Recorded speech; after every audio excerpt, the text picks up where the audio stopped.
பசிக்குது. பாய்ஸ் வாங்க. என்ன பண்றேன்னா யூனுஸ் பட்டியில லிட்டில் ஹார்ட் வச்சிருக்காப்ல, அதை எடுத்து வைப்போம்.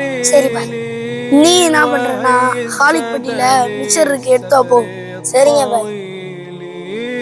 وهي الزاد للسفر الطويل تبلغ بالقليل من القليل تبلغ بالقليل من القليل.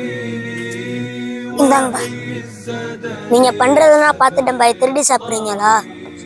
நபி ஸல்லல்லாஹு அலைஹி வஸல்லம் ஒரு ஹதீஸ்ல சொல்லியிருக்காங்க, அல்லாஹ்வுடைய சாபம் திருடன் மீது ஏற்படட்டும். அவன் விலை மதிப்புள்ள தலைக்கவசத்தையும் திருடுகிறான், அதனால் அவனது கை வெட்டப்படுகிறது. விலை மலிவான ஒரு கயிற்றையும் திருடுகிறான், அதனாலும் அவனது கை துண்டிக்கப்படுகிறது. இந்த ஹதீஸ்ல அல்லாஹ்வுடைய சாபம் திருடன் மீது ஏற்படட்டும் என்று சொல்றாங்க. இப்ப நீங்க திருடுனால அல்லாஹ் உங்க மேல சாபம் விட்டானா உங்க நிலைமை என்ன ஆகும் கொஞ்சம் யோசிச்சு பாருங்க. இனிமேல் இந்த திருடுற வேலையை செய்யாதீங்க. சரிங்க பாய், இதுவரை நான் திருட மாட்டோம். இல்லை பாய், ஸ்நாக்ஸ் ஹாலிக்கிட்டையும் கொடுத்துருங்க.